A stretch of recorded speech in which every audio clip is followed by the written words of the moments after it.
Hey guys, it's RodimusPrimal. I am back with another video, and today I'm going to be talking to you guys about some Target exclusive figures that are going to be coming out, as well as some leaked images for some of the Transformers, and we also have some leaked video for Rise of the Beasts. I've got a lot of interesting stuff to talk about, so sit back, relax, make sure you're subscribed to the channel, and let's transform and roll out.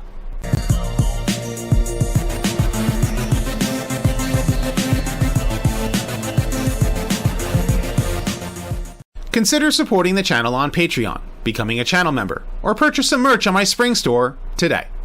Okay, so the first thing that I want to talk to you guys about today before jumping into the Transformers news, this is September 10th. Tomorrow is the 20th anniversary for September 11th, and it would be remiss of me to not talk about it on my channel for the sheer reason that my dad was in the building at 8 o'clock in the morning. He was a survivor. He did come out of the building before the first plane hit. And so it is a day that I will absolutely 100% never, ever forget. So it's just a day, obviously, of remembrance in that respect. I'll also never forget the fact that my brother, we're thankful that he also came home as well, because he was a Marine. He served in Afghanistan as an aircraft mechanic. So for me, it's just like, it's very, very personal in that respect. Not getting political, just saying that I will never forget, and I want to give a salute to every single person who has served in the military for that purpose. Just understand from the bottom of my heart, you are appreciated. So just keep being awesome. Okay, so the next thing that I want to show you guys today, I got a box in the post office today. It was sent from Harry Weldon from Payson, Arizona, so thank you very much for that. And what he sent me, let's take a look and see here, is Galvatron. Yeah, I am not sure if it is the correct shoulders, but yeah, it's Kingdom Galvatron. I may just do a toy review for this, so if you guys do want to see a toy review for Kingdom Galvatron, of course, leave your thoughts in the comments. Thank you very, very much for sending this to me. Alright, so the first bit of Transformers news that I want to talk to you guys about has to do with Rise of the Beasts. It is currently filming. They have, I believe, the second crew. It has been filming in Brooklyn, and from what we have here is images. I'm going to show the images because the video has some copyrighted music and I don't want to get a copyright claim for it. So there is Optimus Prime rolling in Brooklyn, which is awesome, you know, because one of the things that I knew when they were filming in Canada, you can't really dress up certain city streets to look like Brooklyn. It's just, if you know Brooklyn, it's not going to look like Brooklyn if it's not filmed in Brooklyn. So here we have Optimus Prime rolling. I'm wondering what other bits of pieces that they are filming with this.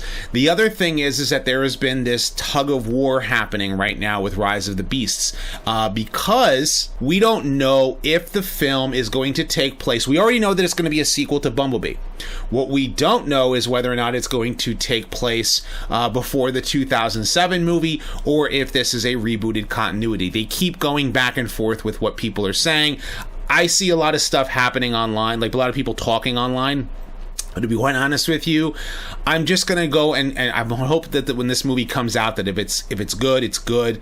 I don't care for the Bayverse. You guys already know this. I think that the first and the third films are probably the only really good films out of all five of them. I think Bumblebee was a great reboot, and you know, I have to rewatch them all the time. But I know some of you guys love it, and I don't knock some of you guys for loving the Bayverse, but you know, I want a good Transformers movie that is really focused on the Transformers themselves. So I'm hoping that this film does and serve for us, all of us as Transformers fans, those who are older fans, those who are newer fans, and those who are fans of live action. So let's hope that this movie turns out to be really good. The next thing that I want to talk to you guys about is the fact that Victory Saber is so close to backing. You guys know that I talked about it in my last news video, that they had announced Victory Saber. It was the only thing that they had announced during that FanFest Friday, which really stunk, which I'm going to get into in a little bit. But here we have the backers have reached 7,400 backers. It needs 11,000, or 7,400 needs 11,000. I have backed it myself.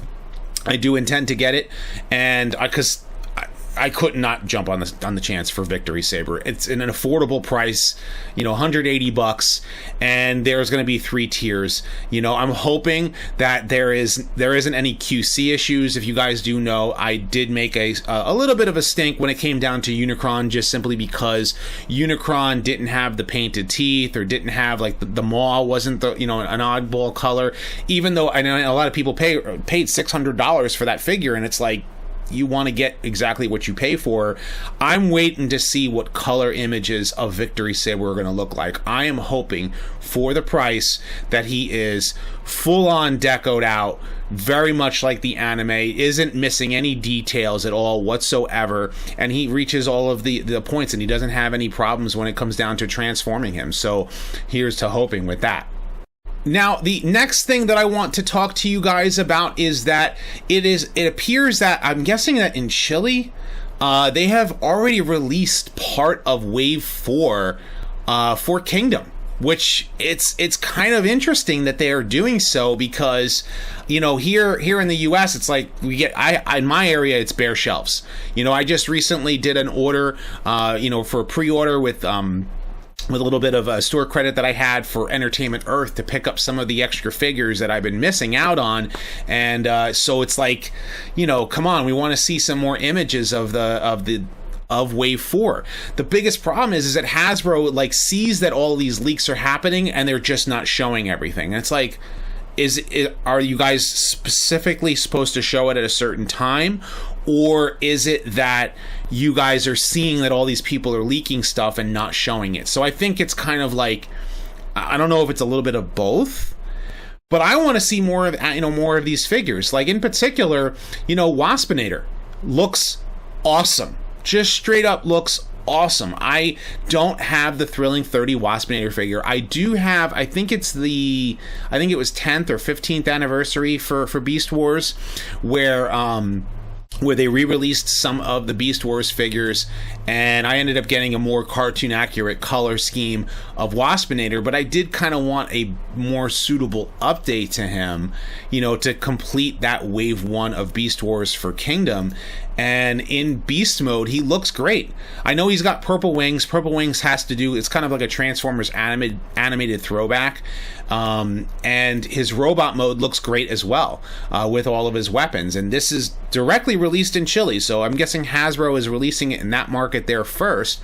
I mean, in packaging, it kind of looks a little small. It's like a big box for a small packaging.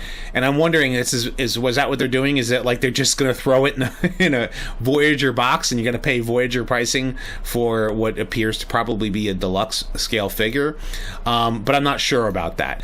Now, the other one is Shadow Panther, which is a redeco and with a new head for Cheetor. And this one doesn't quite capture me as much as another figure, which we'll get into in a moment. It's basically a black repaint of Cheetor, which is cool, which is actually very, very cool. And it uses the beast head. If you're familiar with Cheetor's head, his head actually kind of came down at an angle, and when it did, it made like a beast style head. So what you're getting here is that beast head for Cheetor, but done as a Predacon. Now, this probably goes in line using Shadow Panther. You can probably put him alongside the Worlds Collide box, where it comes with Nemesis Primal and that Peg Bundy styled or more original toy version of Black Arachnia, which you can use as a different character if you really wanted to. Make that version of Black Arachnia be a different character, maybe called Spinneret, maybe.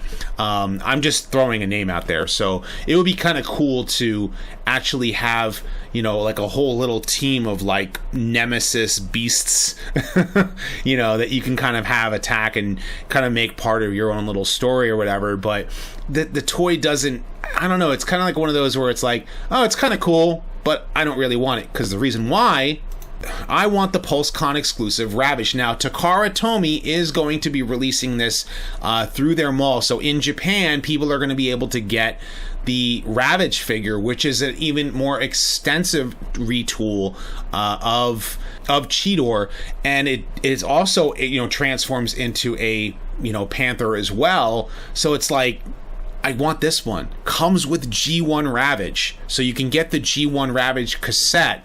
And the whole idea is that the box, now mind you that the, at least as far as what we can see in the box, the cassette could fit in the cardboard, which is kind of silly when you really think about it, but it's a really well done G1 Ravage. Like the actual, it seems to have like a little bit of extra paint deco in certain places. I could be wrong. I have to look at my G1 Ravage figure. But man, this Ravage figure just looks awesome. And we also know that Takara Tomy Mall will be releasing Red Alert in regular, like as a regular not in a store exclusive. So you'll be able to get Red Alert. You'll be able to get the Decius drone, the Studio Series, Thrust and Jolt. So specifically, you know, the live action Bumblebee Thrust and the Revenge of the Fallen Jolt, you'll be able to get in Japan as regular releases. Now, as far as I am concerned, I don't like the idea behind all these store exclusives. It's so difficult for a lot of people to get their hands on a lot of these figures. I understand why they do it, but when you get some of these figures, they become, it makes them 10 times harder for people to get because they don't end up on the store shelves. I've already told you guys how, like, the regular release of stuff doesn't end up on the shelves. I recently went to Target and I did find T-Rex. So I'm hoping that the next red card exclusive, Road Rage, is on store shelves. It's either that or through the red card exclusive window, you'll be able to purchase her directly through Target's red card here in the US, but I'm wondering if, like, outside of the US it'll end up being in Canada it'll be Toys R Us, in the UK it might be like, I don't know what stores you guys have over there, but here I already have Trax on order. I'm a little disappointed that Road Rage specifically doesn't have a retool more than just her head. It's she should also have her thighs, her waist skirt, and her forearms, maybe, her biceps should be retooled a little bit, but I'm all right. I mean, the figure looks good, and I definitely want to get my hands on this figure, specifically I would put her alongside, any of the other Autobots, because it's cool to have more female Transformers added to the mix. But it's not just her who's a Target exclusive. We also have this Universal Monsters Dracula is also going to be, I don't know if this is a store exclusive, but Draculus is going to be Count Dracula done as a Transformer. It is using this guy, Mindwipe, as the mold for it. They are taking out the Headmaster, so Draculus will be able to transform without the Headmaster gimmick, and he comes with a cape. So you'll be able to put the cape on him, and in Bat mode, he looks really cool. It's kind of cool that they've actually put the cape on the Bat itself, and you can either use it in robot mode or in Bat mode. And I think the colors really work. When I saw that they were doing a cape, I was like, all right, now I see that they're adding a little bit of extra detail to him. I have Mindwipe. I like the figure. It's not the best, Headmaster figure as overall, but the fact that they're taking out the Headmaster gimmick for a lot of people might making it a selling point. Also adding a cape. If knowing that they're doing more Universal stuff, I talked about this when the leak came out for this, was that I want them to do more, like if they can do more Universal crossover, not just do Dracula, but they'll probably end up doing Frankenstein, which is, right now it's September, so it's getting all prepped up for October being, Halloween. I'm wondering if they're going to end up doing other TV show crossovers, since I think NBC and Universal, they're all kind of interconnected in some form or fashion. I've been gunning for a Knight Rider crossover forever. So if we could do a Knight Rider crossover somehow, some way, including with the truck, or maybe even do Goliath as a Decepticon villain, that would be awesome. Retool it as car, have Kit versus car. But as far as Draculus, it's a cool looking exclusive. And from Hasbro's official press release, they say worlds collide in Transformers Dracula mashup pack. The mysterious Count Dracula takes on a new form as a Transformers robot called Draculus, and we are dealing with the undead, an undead Decepticon. Dracula rises from stasis under the cover of darkness and feeds on the energon of the living. The Dracula figure is inspired by the vampire from the 1931 Universal Pictures film Dracula. So it is a cool looking figure. I definitely think that for anybody who is a horror fan, you're going to be jumping up on top of this without a shadow of a doubt, especially if you're a Transformers fan and a horror fan. So it's like it's a no-brainer for a lot of you. For myself, I'm on the fence. I mean, like, do I really want it? It's cool. Yeah, it's kind of cool, but it's not my thing. So if you guys want to go for it, more power to you. It's going to retail for $32. You'll be able to get it. It is a Target exclusive. So again, it is one of those things that's going to be difficult for some people to get. I do hope that the people who really want to get it, and not just the scalpers, will be able to get their hands on it without too many problems overall. So, but I want to know what you guys think about this Transformers news. Are you excited about the Dracula crossover, about Road Rage? What about Victory Saber? Are you guys still jumping on top of that? And what do you guys think about the Rise of the Beast stuff? Of course, leave your thoughts in the comment section below. Be sure to thumbs up this video and subscribe. Check out my other videos as well. I have more Transformers videos, discussions, retrospectives, all coming very, very soon. So stay tuned for all of that. And as always, guys, until next time, till all are one.